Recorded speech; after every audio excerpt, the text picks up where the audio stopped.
दोस्तों, आज की कहानी है। बहू, मेरा घर धर्मशाला थोड़ी है जो तेरे मायके वाले हर बार यहाँ रह लेते हैं। दोस्तों, कहानी शुरू करने से पहले अगर आपने चैनल को सब्सक्राइब नहीं किया हो तो कर लीजिए ताकि आपके पास पहुंच सके हर नया वीडियो। बहू, मेरा नाश्ता और चाय बालकनी में लगा दो।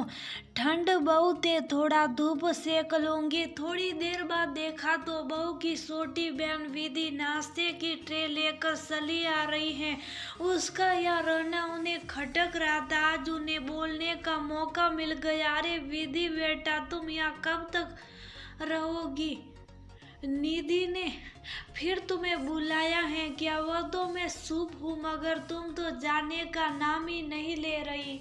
नहीं आंटी जी, दीदी ने नहीं बोला। मेरे यहाँ कोचिंग स्टार्ट हो रही है इसलिए आई हूँ। अगले 6 महीना यहाँ रहूंगी। क्या परवाह, तुम्हारी मम्मी अकेले कैसे संभालेगी? तुम अपनी पढ़ाई वहीं रहकर क्यों नहीं करती? मेरा मतलब है वहाँ पर भी तो अच्छे कॉलेज कोचिंग है, फिर जबरदस्ती खर्चा क्यों बढ़ाना? और फिर तुम्हारे तो पिताजी और भाई भी नहीं है। तुम लोगों को खर्चा सोच समझ कर करना चाहिए। विधि सविता जी की बात सुन शक पका गई। इतने में उनकी बहू निधि रसोई में खड़े सारी बातें सुन रही थी, जैसे कुकर में खिचड़ी पक रही थी। शायद वैसी खिचड़ी अभी रिश्तों के बीच पकने वाली थी। घबराते हुए रसोई से आकर बोली, बाजी मैंने तो मना किया था, मगर वैभव ने ही इसे यहाँ रहकर तैयारी करने के लिए कहा है। बहू, मेरा घर धर्मशाला थोड़ी है जो जिसका मन आएगा वह यहाँ आकर रहेगा। पहले की बात और थी, अब इसे यहाँ रहने की क्या जरूरत है? घर में तुम सब हो, अब मैं भी आ गई हूँ। ठीक है, इस शहर में तैयारी करनी है तो घर में क्यों, ये हॉस्टल में भी तो रह सकती है ना। माँ जी, किताबें, कोचिंग की फीस फिर हॉस्टल की फीस। मेरी माँ इतना इंतजाम नहीं कर पा रही थी, इसलिए सविता जी अपने बेटा बहू वैभव निधि के घर कुछ दिनों पहले आई हैं। और विधि निधि की छोटी बहन है, जिसको घर में देख सविता जी चिढ़ गई हैं और वे समझ गई किस घर में कोई खिचड़ी पक रही है।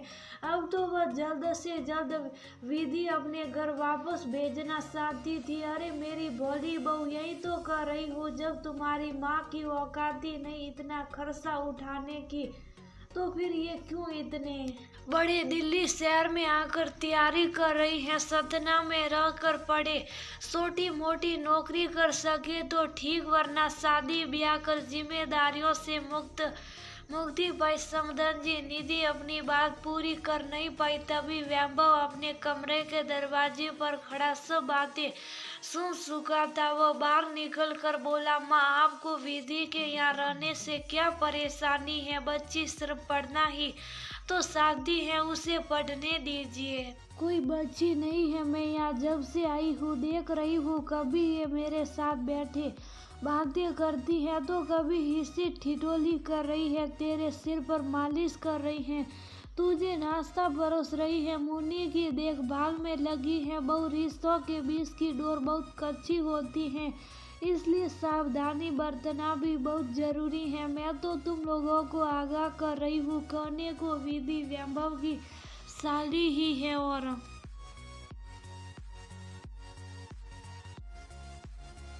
जीजा साली का रिश्ता वैसे ही बहुत बदनाम है। और अगर तुम्हारी बहन यहाँ रही तो लोगों को बातें बनाने का मौका मिल जाएगा, जो मैं बिल्कुल नहीं चाहती। सविता जी पूरे विश्वास के साथ अपनी बात कहती हैं। अपनी छोटी बहन के बारे में इतना सब कुछ सुन निधि की आंखों में आंसू आ गए, जिसे देख वैभव ने कहा, माँ कुछ तो लोग कहेंगे, लोग नियत में कोई खोट नहीं। मेरे लिए तो जैसे मेरी बहन नीता है वैसी ही निधि है। मैंने कभी भी इन दोनों में कभी फर्क नहीं किया, ना करूँगा। वैभव बेटा, कहने और होने में जमीन आसमान का फर्क होता। बहन और साली दो अलग बातें हैं। तुम ये बात आसानी से किसी को समझा नहीं सकती और मैं नहीं चाहती लड़की यहाँ रही। इसी वक्त यहाँ से जाना होगा।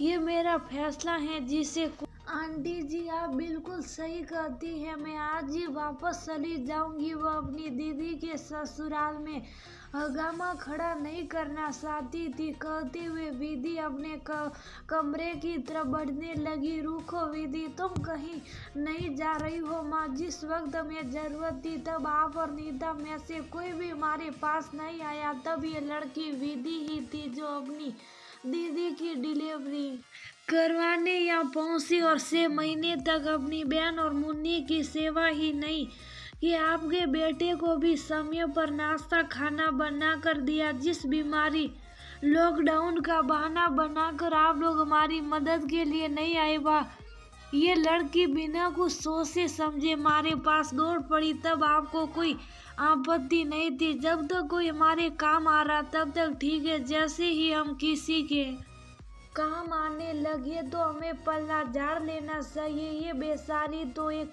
काम करने वाली थी। मगर मैंने ही इसे MBA करने की सलाह दी ताकि भविष्य में इसे अच्छी नौकरी मिल सके, आत्मनिर्भर बनकर अपने पैरों पर खड़ी हो सके।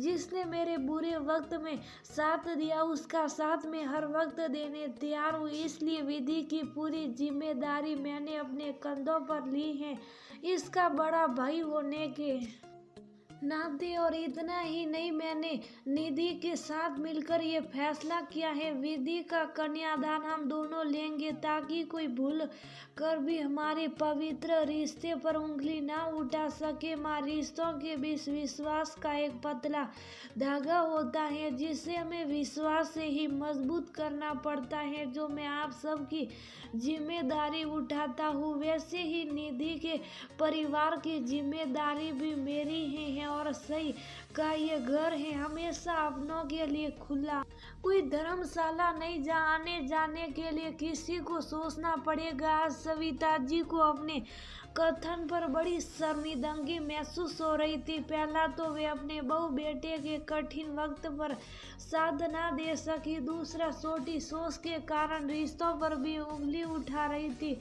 इसलिए छोटी सोच से उठकर भी देखना होगा आजकल के बच्चे कितने समझदार है जिन्हें सही और गलत समझाने की जरूरत नहीं। सविता जी चुपचाप अपने कमरे में चली गई।